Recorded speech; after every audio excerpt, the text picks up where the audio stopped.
Hey, what's up? How's it going, everybody? Jahmai Webster here with you on this episode of 310 to Left, along with my man, Boston Globe Red Sox beat writer Julian McWilliams. We're filling in this week on 310 to Left, man. I know you're excited about that. Absolutely, man. I'm glad to be here. Thanks for having me. Well, I should say thanks for having me as well, because as we mentioned, this is not my typical gig, but happy to step in for Tom Karen and Stats Masterson, Alex Spear this weekend.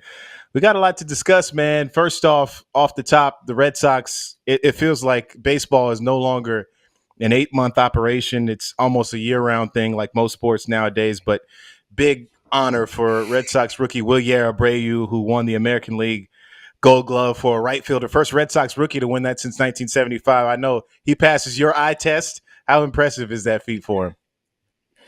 No, it's awesome, and he's a hard worker too. This is a guy that came in this year and sort of said, "Right field is your position. Like it's yours to sort of lose," and he ran with it. And I think if you look at the numbers, the stats, the eye test that we talked about, everything like that, I think he passes everything. So. I think you're looking at one of the premier outfielders in the game in terms of his ability to be able to go get the ball, particularly in right field at Fenway. But it was no surprise that he would win it because I mean even the people that they had, it was like Soto and other guys, and we saw Soto play in the World Series. So, but for Ware to be able to do that as a rookie, the first one since Fred Lynn, I think that's pretty special. Yeah, 7 in Major League Baseball to win it as a rookie first since the Rockies. Brenton Doyle did it. He had 7 outs above average as well, which was tied with Jackson Churio and Sal Frelick, who went to Boston College, and he also won the Gold Glove for the Milwaukee Brewers there. So I think, as you mentioned, it just looks different, to take a phrase from the Red Sox outfield coach Kyle Hudson when I was talking about Ceddanne Rafael at one point during the season, and you can kind of tell guys' abilities based off how they look out there, and he just looks comfortable and he makes it look easy. As you talked about, Julian, right field at Fenway Park is no easy task. I'm trying to think, the last guy to win it was probably Mookie Betts there in right field, and then before that might have been Shane Victorino. So it's a limited quantity of guys who've actually accomplished that feat out there, so it makes it that much more impressive. And then he led Major League Baseball right fielders with 17 defensive run saves. He'd been part of that Houston Astros trade that the Red Sox sent Christian Vasquez to the Astros for in a return, as well as Enmanuel Valdez. But he's been a pleasant surprise for the Red Sox, and I think he's part of their future as we start to look forward here too. Yeah, I mean, even if you look at, people I've spoken to, Wilyer wasn't the guy that they necessarily wanted to give up. I mean, don't get me wrong. If you look at the Astros and their success and what they've been able to do, it's been exceptional, and it's been one of the best runs we've seen in baseball for it to be able to have this type of longevity. But Wilyer wasn't the name that they necessarily wanted to give up, but it was like you kind of needed him in that trade, and he turned out to be the best player of all of them. Don't get me wrong. The Astros won the trade too, right? Because they won a World Series. Vasquez was a huge part of that World Series, and then he moved on and became a free agent. However, but in the long run, if we're talking about, how have the Red Sox benefited as well? Well, the name that comes up obviously is Wilyer Abreu. I think that was probably one of Heim's best signings that he had when he was a chief baseball officer here. Because not really a lot of people didn't know his name in the game like that, and I think you just have to watch him sort of on a daily basis to be able to appreciate what he's able to do. Yeah, put one in the win column for Chaim Bloom. He gets a lot of undue hate for his tenure as a member of the Red Sox and as their chief baseball officer. But but he's landed on his feet, so we feel good about that. But there's some more hardware potentially incoming for Red Sox. They had the Silver Slugger Award and finalists announced. Rafael Devers joins that group. He obviously has won 2 already, so in line to win another one. Happening, bro. No, you don't see That's it? Not happening. No. No. Him or Duran. Can we move on? Jose Ramirez, third baseman. Yeah, like, what? No. Come on, dog. Duran, Soto, and Judge. Come on, bro. Great season. Great season for Duran, but like, it's just a whole nother beast over there. Right. It's talking about Like what did Jay-Z say? Pounds, not pesos. Yeah. That's what it is. Pounds, not I pesos, mean, man. you bring up a great point, but it just goes to show how difficult it is to win one of these Oh, postseason awards especially and to in be mentioned. Duran's case, right? Like it's just for like all outfielders. They're not doing it like it's not right field, center field, whatever, left field. I think they're all bunched together, correct? Yeah, yeah. Yeah. This So is for the so in his top case, at their position. for the top at their position. Excuse me, Oh, then top Duran for might have top. a case then. Yeah, I think they broke it up to top of the position now.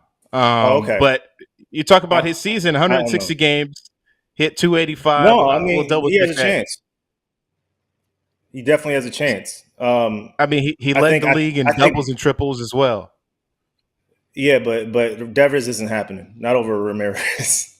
Ramirez, man. I mean, you look at his season. Ramirez's season right now. I'm gonna pull it up. I mean, it was it was one for the ages. I mean, dude steals bags. I mean, I know the 279, 39 homers, 118 RBIs, 872 OPS, OPS plus of 143. Dang, this dude's on his way to the Hall of Fame. He Um, is. He is. So you the just outfield looking at is his bunched numbers. together. It's bunched together, right? Yeah, so it's 10 players from each league gets it. So National League and American League, 10 players in each league receive a Silver Slugger, one catcher, one designated hitter, one utility player, one player at each infield position, and 3 outfielders. So it'll be announced on November 12th on MLB Network at 6 Three o'clock. outfielders. Yes, exactly. So it makes it that much more difficult because you're putting yourself in a category with Oh, everybody else around baseball. with, But with the to be a exception of Soto, finalist, and Judge, though, Duran's stats are Duran's even he led the league in doubles, led the league in triples, 21 homers, 285 batting average. I don't know how I know this off the top of my head. 285 batting average, right? Like the numbers are there, yeah, and the impact 834 offensively OPS. plays in there. Yeah, just to mention some of those stats you talked about 834 OPS, 48 doubles, 14 triples, which was most in the American League, 75 RBI, 34 stolen bases. Obviously, slowed down a little bit towards the end of the season given the volume at which he was playing, but he had 21 home runs.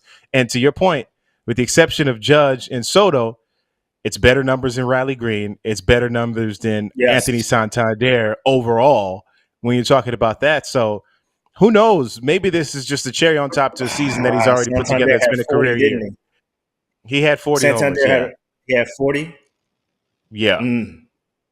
So, I mean, Man, I mean, it's but that's the only category, right? I mean, right. because It's even not going hit to be for easy. average. He did not. He did not. So, he overall, top to bottom, I feel like Duran has a better opportunity to possibly win it than maybe Rafael Devers, given the fact that he only played in 138 games this past year. No, yeah, But I think the clear cut is going to. But I mean, look, he's had a better, like you said, Duran's had a better season than. Um, Look, I would put Duran up there for my third Silver Slugger. I mean, all I right, just so would. I think now you see now you're coming around. Okay, now you're coming around. So aside from winning the award, potentially, what does this kind of Mhm. mean in your mind? You think for the Red Sox future because you got the foundational piece that they've decided to leverage or go all in on in Rafael Devers, and then you have the emergence of Jarren Duran, who has created a lane for himself and started to really statistically in many categories kind of hit some places that we've never seen in baseball. Yeah, I think their future is dictated on this offseason. I think it's always going to be dictated on this offseason. We just finished watching the World Series, and yes, the Yankees didn't win, but they got to the World Series for the first time in 15 years, in large part because they went out and got the best talent that was out there in Juan Soto, who actually helped get them there. If he's not on that team, they don't make the World Series. Judge, your boy Judge didn't come through again in the postseason. So we're That getting a was little bit tough. rough for him. But um, I think a lot of it just depends on where they go from here. Obviously, you have the foundational piece of Jarren, but it's fair to question if Jarren's going to have another season like this next year. I think that's a fair question to ask. I mean, to be able to lead the league in all those categories and offensively, yes, certainly he could probably get better in that realm. He talked about trying to, fighting through being tired and learn his swing when he's tired and all that stuff at the end of the season. But you can't expect him to be able to have that much of an impact on the basis the way he's had. He's not gonna get any faster from here. He's not gonna get any more dynamic, Right. any more athletic. So you're gonna have to take care of this window that you have of him in probably this 2 or 3 year stretch. That's because he's gonna be going into his age 28 season. Probably by the time 30, 31, he's on the back end of that. You don't want him running as much. So, like, he's not getting those doubles. He's ending up on first base because of a lot of his doubles, he turned into doubles. So we have to be able to take that into account. So what does that player look like? So ultimately, this window isn't as wide as we think it is in terms of being able to come up here and have established big leaguers who have shown stuff. Yes, we've seen stuff with Christian Campbell. Yes, we've seen stuff with Roman Anthony that should be encouraging for the Red Sox. But look how long it took for Duran to get to where he is now. It took Yeah. him probably about 2, 3 years. Look how long. Look with Casas. Look how we got him, and we're saying, "Oh, he's a player of the future. He's a player of the future." I still believe he's a great hitter, and I still believe he's an impact player for this team. I'm just saying that he had a little bump in the road this year. Had injuries, stuff sets back. Things happen, right? And so you have to be able to take care of this window as much as possible because you don't know what Christian Campbell is going to be. You don't know what Roman Anthony is going to be, but you know what Jarren Durant is.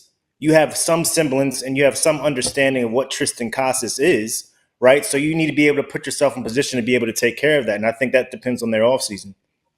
Yeah, I think to your point too, like when you talk about windows and projections, obviously you're thinking that all things are equal. Everybody's healthy. Everybody plays a full 162, and they're Mm-hmm. available to try and get that production from them.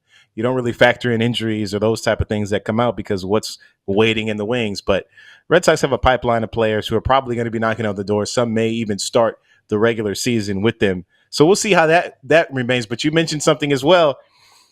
What's the Red Sox offseason priority? They got to try to fit some things in. I think, if you ask me, it starts with pitching, it ends with pitching, and in the middle of it is also pitching. You can never have enough of that. You need some frontline Yo, starters. You could also get some bullpen help. Who should they target? I think you learn that, like, you're reminded that every offseason, like, excuse me, every postseason where it's like defense and pitching. Yeah. The reason why I think, in large part, the reason why the Dodgers won the World Series was because of defense and pitching. And the pitching aspect of it, their starters, that was a question mark going into the series. That's the only reason why some people didn't pick the Dodgers, was because they didn't know what Yamamoto would be. They didn't know what Walker Buehler would be. They didn't know what who's the other starter on that team, Flaherty would be. Flaherty, Right? They Jack had three Flaherty. starters. Yeah, they were bullpenning games. Right? They had to start a rookie, the guy at It's UConn. I can't crazy. remember his name, but those guys showed up and they went deep into the games, and that just took the series and just they were able to get it done in five. And obviously, defensively, Mookie out there in right field, he was taking away doubles, singles. Man. Excuse me, doubles, extra base hits. I remember there was a Jazz Chisholm play where he hit the ball down the right field line. Mookie turns, pivots, throws it to second, doesn't allow him to get to second base. Next at bat, inning-ending double play. So, like, those type of things matter, and I think you need to sort of put yourself in position to be able to have those guys. And one of those guys, I think, would probably be, to answer your question, would probably be like a Max Fried, right? Like, it's a guy that you need to be Yeah. able to go out there and say, no, we're going to commit this type of money to you. Not necessarily on the trade market, because trades are one thing, right? It's like, okay, we're in it. But when you go out there and spend money on guys, which the Red Sox haven't done in as of recent, as much as the fans would like, that creates a new vested interest in the fan in the process of the organization, and gives the fans a little bit more of an understanding of what they're trying to do, in addition to giving the players an understanding of what they're trying to do as well.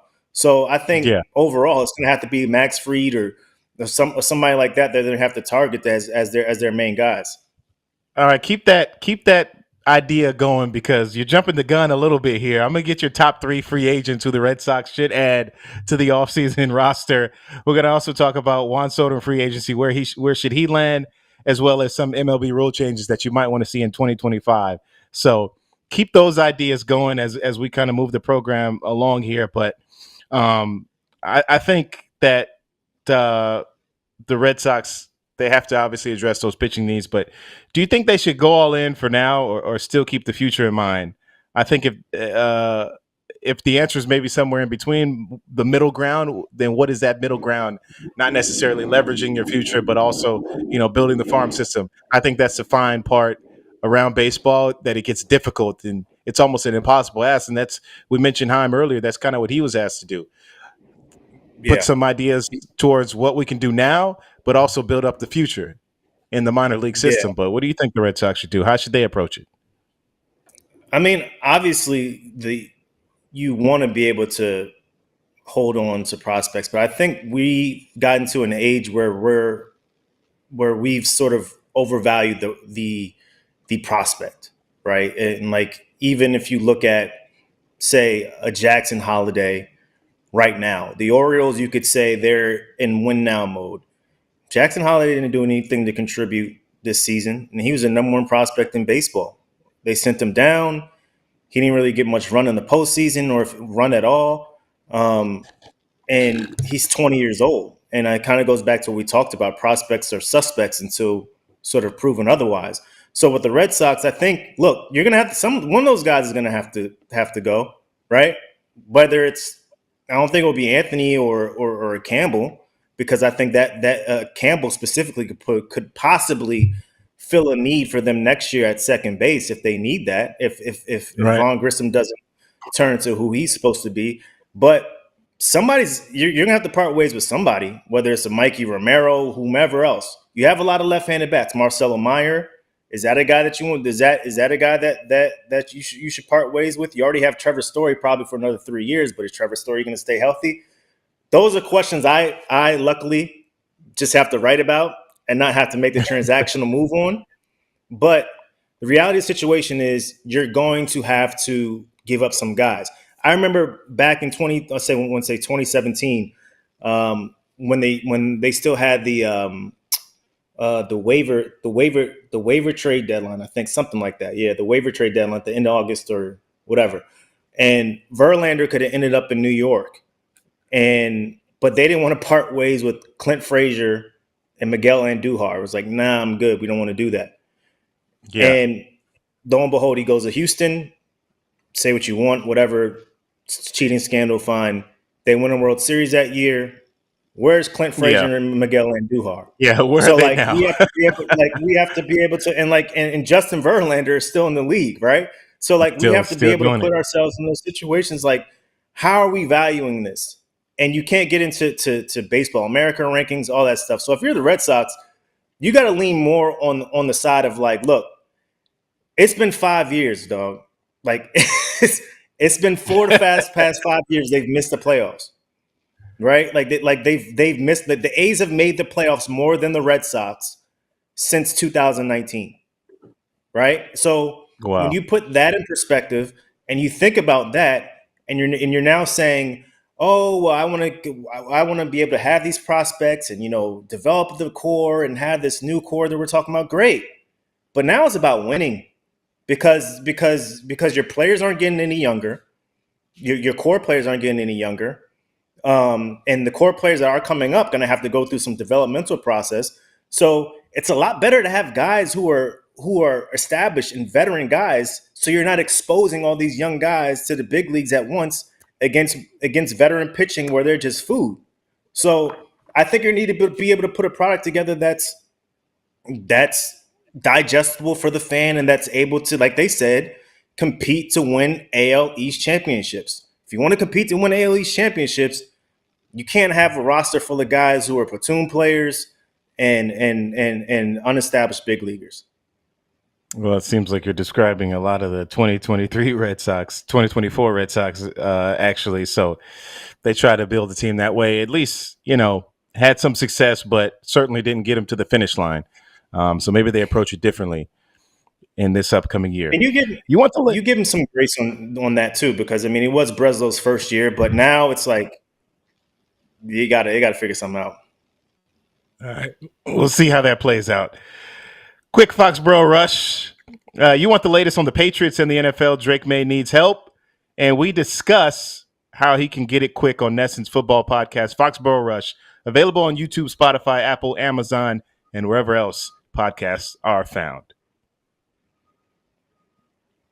All right, brings us to the next topic as we continue here on 310 to Left. What 3 MLB free agents would you like to see the Sox realistically add? I'll start with my first, and starting from the bottom before I get to the top. I'll go with number 3. Number 3, I'd like to see them add a big impact bat. And I got basically 3 names, but I'm gonna go all in because the question was posed: what realistic add should the Red Sox make? And I think this is not the era of realistic expectations for the Red Sox anymore. As you mentioned, 3 of the last 5 years they finished in last place. Third in 2024, finished 13 games back. 81 and 81, last 10 games, 5-5. Pretty much indicative of how the season went. So you cannot be realistic anymore. You got to be bold. You got to go after it. So I say, why not add Juan Soto? He's gonna maybe get $600, $700, $800 million. Who knows how crazy it's gonna be? He also stacks the lineup with another lefty, but considering what he can do, I think there's levels to it. There's levels to it, and he's just different. And he's a guy who can hit to all fields. So I feel like, hey, Juan Soto, and then maybe Pete Alonso, right-handed bat. He could play some first base for you, but you have some maneuvering to do there. Or maybe even Teoscar Hernandez, who was also in the World Series. I know I only asked for one, but those guys are mentioned. Those are the guys I'm mentioning, and I'll get to the other 2 in just a minute. But that's the third tier. That's the third tier. Who do you got? Yeah, I'm looking right now. I got Max Fried as one. No, don't give me your 1. Give me your 3, and then we'll go down the line. So just think about maybe the third ad, and then we'll go 2-1. So who do you got as number 3? Okay, no. This was in no particular order. So I got Max Fried as like somewhere in there, right? I got so you just give me all your guys. Okay, all right. just go. Yeah.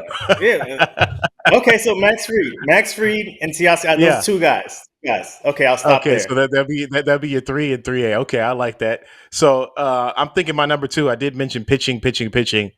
My number 2 would be Max Fried and or Corbin Burns, a guy who's in the division, and I could almost made a top 5 list. You give me a wish list for free agents, and I'm gonna go all in, but I'm not necessarily sticking to the same parameters. Exactly, I'm not sticking to the parameters that we had set, but I just love these 2 pitchers. Corbin Burns is a one true ace that I've seen with my own two eyes several times this year, and it just looks different, man. If I can explain it in any other way, when this guy pitches, you expect him to go 6, go 7, possibly even 8. He's got pitchability. He keeps pitchers off balance. He's not one trick pony. I just love what I saw with him this year with the Baltimore Orioles. I feel like him in a Red Sox uniform could take it to another level, getting with Andrew Bailey and their pitching staff. I like that fit, but Max Fried, I like the connection with Lucas Giolito, the Harvard Westlake trio. Maybe even bring Jack Flaherty over, who knows? But I like what he did in 8 years as a homegrown Atlanta Brave. And what he could be in the Red Sox as another lefty, who knows?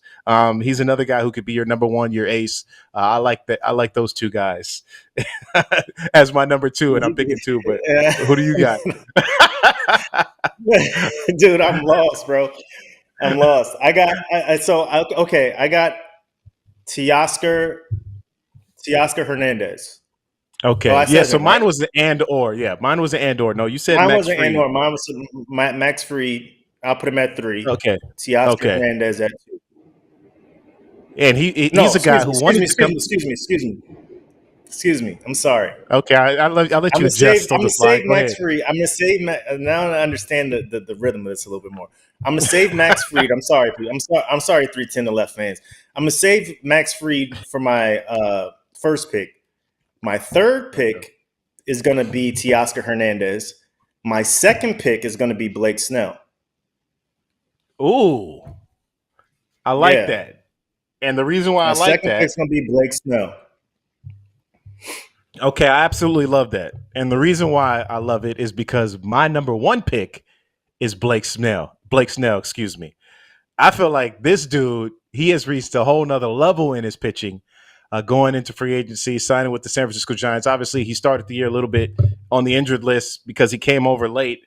But I was looking up the numbers, man, and um, he was in 14 starts after his IL stint. He went 5-0 with a 1.23 earned run average and had a 38.1% strikeout percentage. Not to mention his All Stars, not to mention the two Cy Youngs that he won in both leagues, American League and National League Cy Young now. I think Blake Snell, all the question marks surrounding him, his want to, his compete, his ability have all been kind of quieted, and I think he'd be perfect to be in the Red Sox, as their ace, somebody that they invest money into going forward. No, absolutely. And I think if you look at, like you mentioned, the swing and miss, the Red Sox haven't had that much swing and miss No. the last few years or so, and I think that's something that they've been searching for. Obviously Tanner doesn't strike out a lot of people. Cutter Crawford strikeout rate went down toward the end. Bayo strikeout rate is up a little bit, but he's better as a sinker ball guy. So they're not going to be able to fix a defense all like that on the fly, right? The defense is Right. sort of what it is to a certain degree. I think if I add in someone else, an Alex Bregman, I think he could help with that, certainly with the infield defense, and then you have something that you're looking at. But that would obviously include what happens to Rafi. There would have to be a lot of things that go on there. But just looking Right. at it in its entirety and saying, okay, they don't get Bregman, right? But they get two pitchers who have elite swing and miss stuff. That sort of takes away the chances for a defense to be able to have to make as many plays as they had to make last year. And now I'm not taking Mm-hmm. away accountability from them being able to do that. I'm just saying they're going to have to put themselves in a situation where the odds of them getting this ground ball in this play in this situation over a strikeout is less than what it was last year. So if we're talking about a Blake Snell, first and second situation where you get a ground ball situation, now is a strikeout, or Max Fried, where the first, second, and third situation and you need that strikeout, it's a lot different than necessarily a person putting the ball in play for a ground ball and you're forcing some guy to go to his left or right and have to make a play. The strikeout, while it's not the only solution, it's a big part of success in the big leagues, and I think that you're going to have some sort of pitching like that represents that. Yeah, it's a great weapon to have, and Blake Snell has been one of those pitchers that I've been in awe of ever since his days with Tampa. Now, I mentioned Juan Soto as my number three, which could be, one of those really, really, pie in the sky, one of those absolute top of my wish list type of picks for the Red Sox. He's going to garner between 700 and 800 million. He had a career high in the Bronx with 41 home runs. Obviously, was A traded lot of over there money. from San Diego, but it's hard to leverage that much coin towards a player. But you think about how the Dodgers got creative with Otani. Maybe there's some wiggle room there. Who knows if he wants to front load it or whatever the case may be. But he mentioned just shortly after losing the World Series, when asked if he thought the Yankees had a leg up on the competition, he said every team will have the same opportunity. So, with that said, where do you think a team is best fitted for Juan Soto's abilities? I think he ultimately ends up back in New York, or I think at least there's a front runner for them to end up back in New York, and with the Yankees in particular. I know the Mets are in it and they're ready to open up their wallets. I mean that's a realistic situation too, because I think not only have we seen the Mets' young core emerge, but they have they emerged in the playoffs. We're just talking about Vientos and all those guys, and then you have a leader in Lindor who's probably one of the better leaders in baseball and how he gets his guys going. So the culture of the Mets has certainly shifted and changed to a point where I think that they've sort of steadied the tide, and they're not necessarily this last laugh of a franchise for now, right? There's always something that goes on with the Mets that you're just like, geez, why they Yeah. just shoot themselves in the foot, So, but I think the Yankees. makes the most sense. I think particularly for the Yankees. Now, I'm not saying that, if you look at it, like $600 million for probably what's going to be he's almost a DH now, right? Yeah. And that's a lot of money. But he's 25. He'll be 26 years old. I mean, and you just kind of have to reward him with that, because you saw how he carried that team at times. And I think if you're the Yankees, certainly you have to start building around other pieces other than Judge, right? And I think he's only getting older. And I think what better player is to build around would it be than to have Juan Soto, right? And now, obviously, there have been talks about his hustle at times and whatever, but when the guy comes to play, and he comes to play, and I think he's proven that he can play in these moments, in these pressurized moments in New York, in a place like, say, Boston, whatever, or wherever. He's proved that he can play in New York.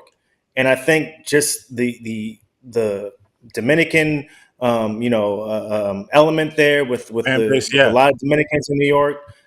So I think that sort of plays a role in a player feeling comfortable at a place. Obviously, the big poppy element of here will have him feeling comfortable here as well. But ultimately, I think he's going to be in a Yankee uniform, because I think that's a team that probably needs him the most. Yeah, I think my too early prediction of where he'll land would probably place him back in pinstripes because of the year that he had, and obviously need to pair him with another superstar and Aaron Judge and let him kind of be that guy. But he can play right field at Yankee Stadium. But I feel like if I had to take Juan Soto to return to the Yankees or the field, I'm going to take the field. I think somebody's going to open up the wallet, open up the checkbook, and it could be a team that gets creative. Maybe the Red Sox are in on it. Who knows? I know the Dodgers were reportedly mentioned as a potential franchise as well, which is just crazy considering how much money they have attached to several of their players on their 26. But I could see the Mets, as you mentioned. I could see another team. I think he wants to stay east too. I feel like he wants to be closer to the DR, place maybe a short flight near home. And obviously, New York Mm-hmm. has so many flights out of there. But when you're making that kind of money, you can fly private, whatever. But I think closer to the East Coast or somewhere on the East Coast is probably where he lands. I just, I hope, and pray, it could be in a Red Sox uniform, because he'd be a fun guy to cover over the years, where we've gotten to know him and interviewed him over the years and ran into him in the offseason. Pedro had his charity event 2 winters ago, and Juan Soto was one of the players there, as well as Willie Adames too. So just That's interesting an interesting because one. yeah, that cultural connection. Willie Adames is another interesting one. He'll be a free agent too, who could probably fit here with the Red Sox. But then where do you put your shortstop? Or you switch his position? Then you got to do some maneuvering, I think, which makes it a little bit difficult. Yeah, no, not with Trevor. Not at this. You got to see what you got, but Yeah. Trevor's got to stay healthy, man. I hope he stays healthy this year. Yeah, everybody's fingers crossed collectively on that. Maybe a Christmas gift for all Red Sox fans is his health. All right, well, the NBA season is here, and the big question is, will the Celtics repeat and claim banner 19? You can find everything about the NBA and its culture on Nesson's basketball podcast, Hold My Banner, available on YouTube, Spotify, Apple, Amazon, and wherever else podcasts are found.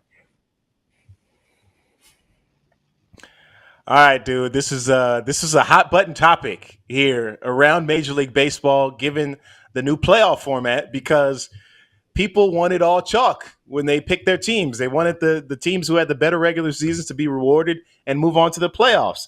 So the Major League Baseball playoff system, some people feel like it may need some reconfiguring. But 2023, 2 wildcard teams made it to the World Series. Obviously, to me, now seems like either something that can possibly happen, a possible scenario, or could have been an anomaly, because in 2024, this past season, both number one seeds made it to the World Series. Do you believe, Julian McWilliams, that Major League Baseball's playoff system needs a revamp?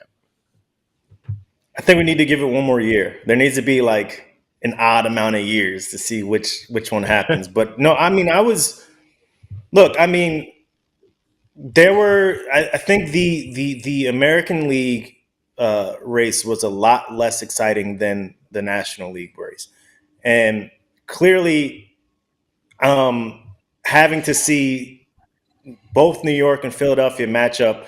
Well, I mean, look, New York, the Mets came in as the clear underdogs, and personally, like I would have loved to see the Phillies play the Dodgers in the American League. I mean, in excuse the me, in the National NLCS. League and NLCS. I think that's sort of the matchup that we all expected and all the matchup that we sort of all wanted. However, but the Mets are really hot, and you couldn't really stop them. And Lindor was doing what he was doing. Vientos was doing what he was doing. Their pitching was great. But ultimately, they ran out of steam toward the end. But I think we need to give it one more year, honestly, to see how it works. But look, I mean, it's achieved the goal of letting in smaller market teams, but because you look at across the board in the American League, Kansas City, Cleveland. I know they had a really good year, so they shouldn't be included. But obviously Baltimore. But like you're looking at teams and you're saying, okay, is this a team that I want to watch per se? In a ALCS, and when it's like Cleveland, think we could have had Cleveland, Kansas City. That would have been a Electric. travesty for MLB.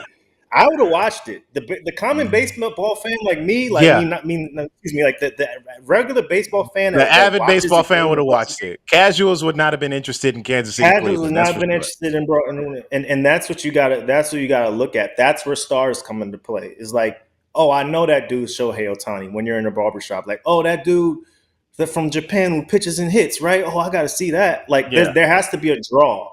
Like, I'm not asking you I'm not drawing you into it to something that just because I like it, right?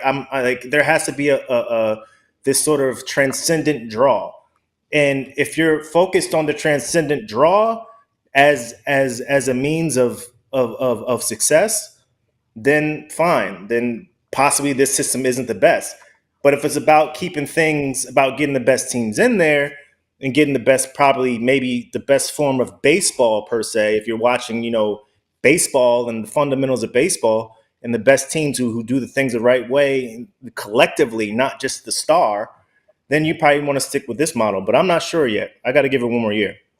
Man, listen, I don't need to see it. I don't need to see one more year of it. I feel like you can't have it both Okay. ways. Like you cannot say, hey, we need to make it more exciting, add this third wild card team because this team has potential to make it all the way like the Arizona Diamondbacks did. I think today, or excuse me, this year proved that the number one seeds could make it and got all the way there because that's exactly what happened. So to me, it just is. And I think I heard this phrase years ago in baseball where momentum is as good as your next day's starting pitcher. It doesn't matter in the Mm-hmm. postseason. Baseball is one of those sports where if you got somebody on the mound who's a dog, who's going to get after it, who's going to be striking out hitters and giving you an opportunity to, take advantage of the other team's mistakes, then you have a chance to win. So if you got aces, if you got number ones, if you got real big league pitchers on your team, you got a shot. But then on the other end of the spectrum, I think the thing that is hampering some people, but I mentioned you can't have it both ways because people always mention, oh, we need rest. Guys need to take rest in Yeah. the regular season over the course of 162. But now you get 5 days before your first playoff series, and now rest is this bad thing. It's this four-letter word that we Yeah. can't have it because we need stars because they're coming out. Guys are striking out. Guys are not swinging and missing. Do people think that because they're resting watching a playoff series that they're sitting at home on their couches? These dudes are still in the cages. They're still swinging. They're still taking batting practice. They're still getting ready for a series. It's just that these aren't live bullets, so to speak. But I think we can't have it both ways. This is the best thing we have going for us right now. I'm not sure what way they would correct it, but I feel like this is the most exciting. I feel like the last 2 years has given us both ends of the spectrum. And year three, who knows? We'll see where it gets us. But I feel like this is the best system for us right now. And it just happens that if you get hot at the right time, you have an opportunity to win the World Series. Simple as that. Well, the third wild card made it harder for the Red Sox somehow. So maybe they can go back to two. Yeah. Well, it's been a long road to getting back to the postseason, that's for sure. But to take a phrase from Alex Cora, this is the last struggle, I believe. So hopefully that's the case in 2025 is the Red Sox year, man. You know me, I'm eternally optimistic. I'm glass half full all day. I hear you. All right, you I want hear to hear you. all the Boston sports? Check out Nesson's Daily Sports Podcast. Boston has entered the chat. You can enter the conversation by calling the Nesson Vodcast hotline at 617 790-0928 or email the chat at nesson.com. Major League Baseball rule changes. It seems like it's a topic every year. They've added something, bigger bases, the pitch clock, whatever, what have you. What are two changes? And I want you to give me your second change first, and we'll go down the line here. I want to make that clear because, as we saw before, you just unload everything before we get down the line here. But give me two changes you'd like to see, beginning with maybe the first one you like to see. Rule changes in 2025. First one I would like to see, obviously, I think we've gone a little bit too far with the bases. Like Oh man, what do you mean? I'm all for people not the pickoffs. That's the first one. It's just become way too easy for the base runner to steal bases. Like, you can't compare Ronald Acuna stealing 70 bases to Ricky Henderson or Lou Brock. You can't do that. It's a completely different game. It's a completely different stage right now. It's almost stat padding. And then they wear those freaking oven mitts. The oven mitts, yeah. When do those come into play? That's crazy.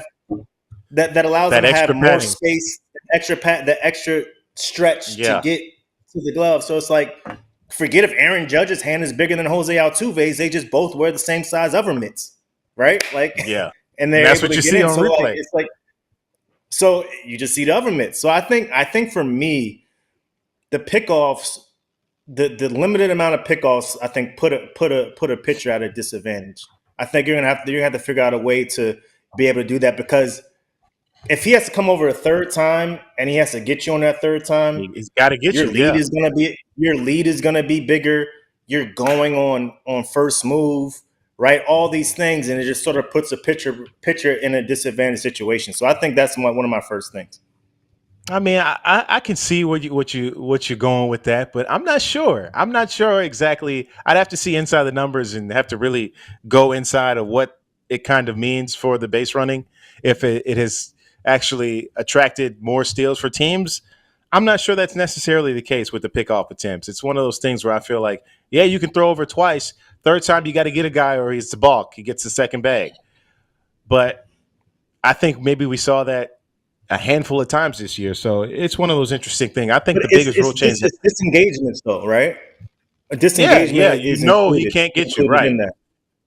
So, like, even if you step off, that's one disengagement. So then if you throw over on the next one, even though you stepped off on the first one, you throw over on the second one, that's then still a disengagement. That's two against you still. So on the third disengagement, you have to be able to have. So, like, all I'm saying is, like, they don't have two pickoff plays. You have disengagements, right? And but doesn't that bring strategy into play, though? Doesn't that bring strategy, knowing, hey, I've disengaged from the mound twice, even though I've only thrown over once? I got to get him if I decide to throw over this last time, or he's going to get the second base bag. So I think it's all part of strategy. The baseball is a thinking game at the end of the day, and I think this is part of it. That's just me. Okay. So my rule change that I would change in 2025 is, man, I think we only had one double dip, one twin bill this season. I'd bring back the 7-inning doubleheaders, because it was 2 9-inning doubleheaders too many. Jahmai's trying to get home. Let's bring back the 7-inning doubleheaders. Let's get folks out of here. It doesn't really matter in the course of a season, really, to play those extra 4 innings. If you're talking about 2 games in one day, I think you can get it accomplished in 7. You're playing 14 innings in total, and you can get people home. You can make things faster, and you can also see a starting pitcher go deep. That's something that needs to be addressed too. Got to have starting pitchers pitch deeper in the games to improve the pace of play as well. How can we do it? It's a conversation for this offseason, but 7-inning doubleheaders, bring them back, because they were a godsend, man, and I love to see them. That's for sure. So that's my thing. So they were a godsend. They were fantastic. Exactly. They are. So I'm gonna go back. Yeah, don't you love them? I mean, you're the one sitting there writing post game hours after the game in the press box. And you know what, too? Like, I don't need these like split double headers, right? Like, it's just like, oh yeah, let's go back to back. Just get the field ready. Let's go. Keep it going. Yeah, let's go. Yeah, like, let's get this in there. Like, I don't need to talk to Court right now. Like, please just give me him at the end of the night. Let's just go. Like, just don't even like take a break. Like, just This game's over. All right, boom. Next team go out I to the mean, field. I'm completely with that too. Like, why even take a break? Just play 14 innings like it's a 14, like it's, like Just you're play 14 playing innings, five dog. extra innings, right? Just keep We going, we bro. just it's like backyard baseball. Like everybody knows who Man, won. Like you can after right. 7, like you can reset the The joint, scoreboard. the scoreboard, jumbotron, all that stuff. Fans, if you want to stay, go ahead and stay. It's tickets for the entire day. I know Sam Kennedy probably Exactly. doesn't want to hear that, but Yeah, he probably doesn't. But hey, Sam, level with us, man. We can't have it all. come on, man, So need my other something. rule change, I'm gonna give my top rule change here, and I'll let you think about yours. I think, and this obviously I'll give you the historical aspect of it for me, but I think we need to implore, and I know they said that they're gonna wait another year, even though it's going on in AAA. But we got to bring the automatic ball strike system to the major Oh no, leagues. We need it. It cannot happen much faster. And the reason for me is it goes back 3 years now, 3 seasons. In 2021, game 4 of the ALCS, Nathan Eovaldi on the mound pitching to Jason Castro. Sox up 2-1 in this series, 2-1. Called strike, clear as day. Everybody in the ballpark can see it. But Laz Diaz behind the plate calls it a ball. Castro ends up hitting the eventual go-ahead hit. Red Sox go on to lose that game, and they go to Houston now with the series tied 2-2 rather than heading to Houston up 3-1. It completely changed the course of that series, and it's because of a missed call. I think at the playoff level, you cannot have these mistakes, and we know that the automatic ball strike system, it aims to reduce human error. That's what everybody is hoping for. We don't want you guys to be making mistakes at a high level, so this provides constant objective decisions as it relates to balls and strikes. So bring the ABS system into Major League Baseball in 2024. That's my top rule change for this year. as long as it doesn't eliminate the umpire, I'm fine with it. Like as No, long as keep the it's like umpires. the umpire is You still got to like, have that okay. If human you want to element. challenge it, it kind of goes back to the same thing. Like just okay, like the automated ball system is there, but if you want to challenge it, you can't. It can't be like a constant. You have to have a certain number of Yeah. challenges, right? It can't be Yeah, like let's this keep it like limited to say constant 3. game stoppage. Right. Right. Okay.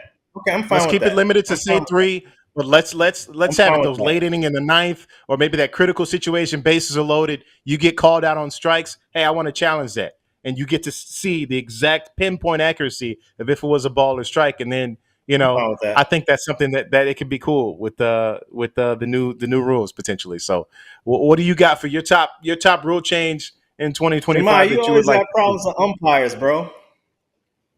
I mean, I'm cool with Always got most of it. issues. I don't want to listen. I Nah, don't want to man. call any. You I be don't out want to call here. anybody out specifically, but You be I got a few You be guys Twitter who. fingering with the tweets. Nah, never disparage these guys in person Yeah. or on Twitter. I should say I talk to them in person when I see them at the Yeah. ballpark and say, "Hey, that looked like it was a strike, man." Your man's Jeremy Rehak had to let him know, man. Laz, see, I see Laz a lot because I'm at the first base sign, so I give him a little head nod every now and again. But I'm like, Laz, I remember you, brother. I ain't forgot 2021, so it is what it is, man. But That's hilarious. do- No, they do a solid job, man. But we'll see. mine would be figuring out ways in which to like incentivize pitchers who get at least 6 innings. I don't know that's probably a half. It's probably a lukewarm sort of thing because I don't know what that incentive is. But like you said, Right. like I think there's value like in guys being able to go 6 innings, 5 6 innings, particularly 6 innings. Anything beneath that, I think is 5 is good. But like when you get to like those 4 1/3, 4 2/3, but that's a whole different conversation. I take away the oven mitts. That's the easiest one. I take away the oven mitts. Take away the oven mitts. Take away the oven mitts, bro. guys, They guys guys are gonna be wear too breaking much stuff fingers now, out. left and right, man. Hey, but man, people Dislocations, have been broken breaking fingers for fingers. years. I guess that's all How part has of that it. happened before? Like, what are we doing? I Like, okay, mean, so how about this? How about heavyweight boxers now wear the headgear, the head joint? no, we can't mess with the sweet science, man. Come on, I See, can't see that exactly. happening. See that because I brought up your sport. I made it hit home a little bit more with that boxing. Yeah, well, all right. Everybody in Well, I like boxing your wear rule headgear. changes, man. I like your rule changes. I like what you presented to us. But that actually as before we get ready to get out of here, that presents me to my last point here. And you mentioned pitching deep into games, and Red Sox lost Louis Tiant, who passed away October the 8th. But today he was just named to Major League Baseball's Hall of Fame Classic ballot. That's fantastic for him. The committee will meet December 8th at the winter meetings in Dallas. You need to get 75% of the vote. And obviously, he's had the Hall of Fame resume for years to come, but hopefully, this is his opportunity post his death to potentially get in. 4-time 20-game winner, 3-time All-Star, 2 American League ERA titles, won 229 games from 1964 to 82 in a time where you can say that's when pitching was pitching. So you love to see that. Louis Tiant was a friend to a lot of us, so I'm happy to see that news today, man. And I'll give you the last word here on 310 The Left. No, I'm gonna let it there because I want to be positive because I think it's a travesty that they're just now considering putting him in now after his death, right? Like the guys, what changed about his numbers? What changed about Yeah, right? And for Louis, that was something that weighed on him, right? Like yeah, that he felt that he was and he, in my opinion, should have been a Hall of Famer, and for him not to be there to see it, if it did happen, it's special. But it's also in some way for his family to be able to see it. But in some ways, it's also like a travesty because the main person who you want to be excited to see it isn't yeah. there. So, my condolences to him and his family more so than anything. He's always been kind to me. I remember he was sitting next to me on a plane one time, and he didn't know who I was. I didn't even know who he was at the time. And then he looked at me, said, and he flashed his ring, and he's like, "I'm Louis Tiant." And I'm like, "Oh!" It was like my first year coming to Red Sox, and we were both going down to Fort Myers. So, man, just a special human being, and obviously a special player. Yeah, most definitely. So hopefully he makes it in posthumously on the classic ballot. It'd be a great day for his family, no doubt. Although a little bit too late for him. But fun times here on 310 The Left, man. Glad to do it with you, Julian. And we'll see what happens. So thanks for watching 310 The Left, everybody. Back to your regularly scheduled programming next time out, I believe. So Julian, Boston Globe, Julian McWilliams. I'm Jahmai Webster. We'll see you guys next time. Peace.